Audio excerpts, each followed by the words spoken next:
Early in my life, I wasn't someone who had a handle on a lot of things. I never really considered the effects that decisions made to my health and in a broader sense my overall life. But I think that is the way for a lot of young people. In particular, I never really took into account the amount or type of food I was eating and the impact this had. I kind of just followed that seafood diet, you know?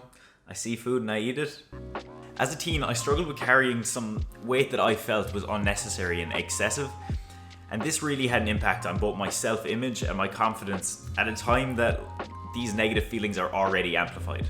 Also, just an aside, I'm only 23, so if that intro made me sound ancient, I'm not. Thankfully, since then, I've gone through both a lifestyle and an attitude change, which I think happens to a lot of people in their late teens and early 20s. To this video, I underwent a time when I was obsessed with learning about nutrition and exercise, and even went and did a PT course and trained some people to meet their goals. A few years prior, however, I learned a lot about tracking and calories from my older brother, and I was able to use this then to monitor my eating habits and to improve my overall well-being. This period essentially gave me the tools I needed to kill that period of overweightness, if that's a phrase. And maybe you don't have someone to explain this to you, so hey, I'm your big brother for the day. Just don't DM me, I'm not actually your big brother. Until recently, for various reasons, I'd fallen away from the tracking of calories, whether that be dislocating my shoulder, working overtime at work, or the Rona. It seemed like there was an endless amount of excuses for me to just skip working out and eat whatever I wanted. Despite how together my life may seem from videos or on social media, I tend to become obsessed with certain aspects of life and then let my health and well-being fall by the wayside. It's probably one of my biggest flaws. Despite my best efforts, whenever I seem to get very busy, the weight just seems to reappear around here. That's why I decided to do this challenge. It was a checkpoint to see if I needed to reset my eating habits so that I was eating intuitively for my body size. It sounds counterintuitive, right? I was gonna track so I didn't have to track. Or I wasn't gonna track so I could track. No, I was going to track so I didn't have to track anymore. Oh, need to track it.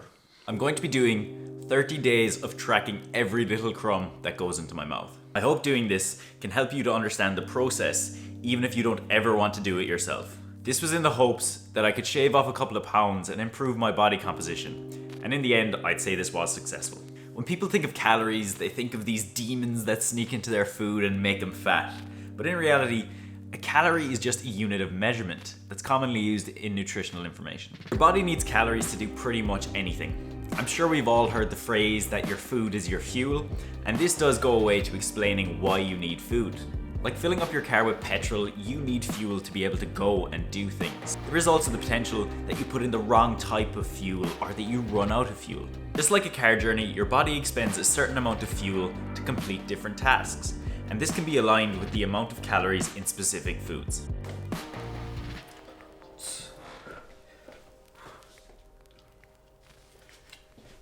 Marks and Spencer's cookie is 360 calories, which is the same as an hour of resistance training. Or running for half an hour to an hour, depending on the pace. Hey, what are you doing? Pat back up. Pat back up. When deciding how much you can eat, you need to look at it like a financial budget of sorts. You have your income and your expenditure. If you want to gain money, or in this case weight, your income needs to exceed your expenditure, and vice versa if you're looking to lose weight. One very useful calculator for this is the BMR calculator, and this is the amount of calories you would burn in a day if you were to do nothing but lie down and breathe. So basically my Saturday nights, minus the crippling feeling of impending loneliness. While this number can provide a guide, there's unfortunately no natural stop for when we're eating. Unlike cars, we don't just fill up. This ability to know when you are eating because you're bored or you're actually hungry is something that comes over time, and it's called intuitively eating. So while you could say there are no good or bad calories because it's just a unit of energy, there's definitely preferable ways of spending your caloric budget. 100 calories of brownie is going to be significantly less filling than 100 calories of salad. This doesn't mean that the brownie needs to go in the bin or that you have to eat salad all day. It's about finding a balance between the two and fitting them both into your diet. Logically, I think we can all critically think about what a healthy food and a not so healthy food is, so I'm not going to go down that rabbit hole.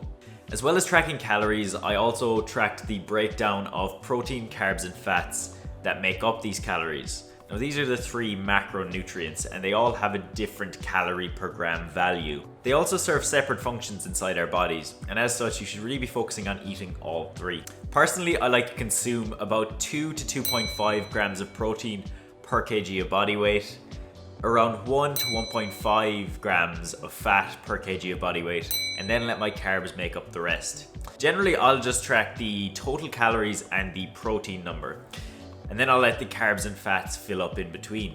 I want to gain muscle while in a slight deficit, and as such I'm keeping my protein number as high as possible. Protein is also more filling, and as such when I'm cutting I tend to increase the amount of protein I'm eating. So how I track my calories. I've been using MyFitnessPal since I'd say 2012 on and off, like some sort of recurring ex-girlfriend. So I'm pretty familiar with it and I know how to use it. This app is the most useful tool for tracking your calories that I've found to date, and this is due to one specific feature that makes it so easy for you to track your food. So you scan the barcode on any food and input the size of the portion you're eating. I personally use a small kitchen scales to weigh out my food when I need to be very, very specific. This is also very useful at the start when you're not good at judging your portion sizes. The app then tracks all of the nutritional information for that meal. I generally save some foods that I eat a lot as meals, as this reduces the time it takes for me to track a particular dish. You want this process to be the least intrusive it can be, so that you stay adherent. I luckily have previous experience with meal selection to fit into a specific budget, but this is something you will learn again over time. It'll just take a few days. A rude awakening for you might be that one of your favorite little snacks is actually abhorrently high in calories. For me personally, when I was younger and in college, I'd take a big spoon to a jar of Nutella and happily eat away. However, once you realize that 1 spoon of this stuff is 162 calories, and this amount of calories could be much better spent elsewhere on something that's much more filling and would make me feel way better. So no spooning Nutella this month. Well, maybe a small spoon. One of the biggest challenges when doing this tracking is going to be when you are eating out. Number 1, the food is always higher calories due to the manner in which it is cooked, and obviously you're going to struggle to find a barcode on the burrito bowl you just bought. In these cases, you can first check if MyFitnessPal has any dish information for this restaurant. After that, you can just look to track some sort of similar food or similar dish. While this isn't perfect, tracking your intake is meant to be a tool that enhances your life, not a restrictive jacket that stops you from enjoying yourself. Drink is also a big contributing factor, or at least it is where I'm from in Ireland. A pint of Guinness is 140 calories, and when you factor in the fact that you never just have 1 pint of Guinness, you're in for a very high calorie day. The phrase goes, what gets monitored gets managed. So if you're going to be partaking in this challenge in the future, I would recommend that you track everything, even if it's not your brightest moment. There really is no value at all in lying to yourself with a challenge like this. Along with tracking foods, I chose not to track vegetables. This is due to the serious benefits that vegetables bring to the table, and realistically, is eating too many vegetables what's stopping you from reaching your goals? Didn't think so. So this was good for me to undertake after so long not tracking, just to assess whether what I was eating intuitively actually aligned with my goals. Thankfully I was eating about right, but having that tangible numerical evidence really is handy. My daily intake varied wildly from around 2,000 calories all the way up to 3,600 calorie days. But on average, I stuck at around 2,900 calories. As a disclaimer, I was exercising quite a lot, and I would have more muscle mass than a lot of people, so this means I can eat a bit more food and still lose weight. Wow. These fluctuations in intake were generally due to some sort of event, whether that be going to see my family or going for a couple of drinks with the lads. Wow, I sound like a prick saying that. To allow for these days, I would then subtract some calories from the other days of the week. Again, I just wanted to emphasize that you really need to be enjoying your life, and balance is the key with something like this. My weight, while being entirely non-linear, went down over time while my body composition clearly improved. Again, I'll preface this by saying I was coming back to training from a long period of no training, so I was always going to get some of those comeback gains. Another key point here is to not have any knee-jerk reactions, so your weight is going to fluctuate massively from day to day. And not panicking and dropping your calories when you're not seeing the results you want in week 1 is crucial.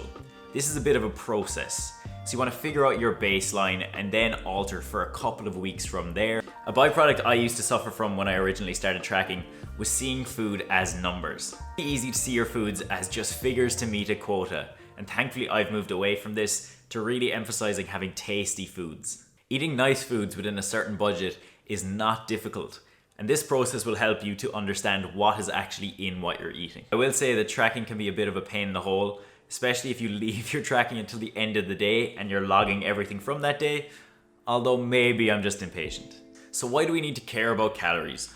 So the amount and type of food you're eating impacts everything from your mood, to your energy, to your body composition. The food you eat can genuinely make a huge difference to your life as a whole.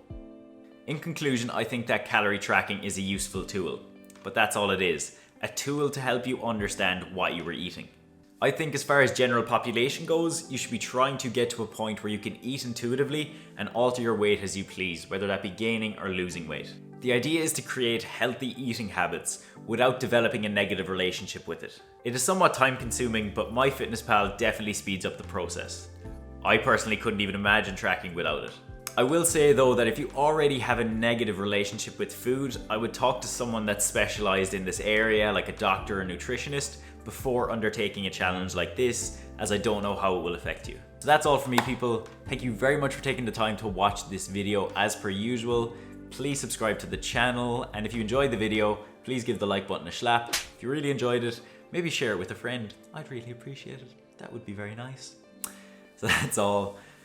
Good luck, have a good day, morning, evening, depending on where you are on this spinning planet. Digression. And keep an eye out for the super secret Project F. Could be closer than you think. We live here around here, I'm a poet and I didn't know it.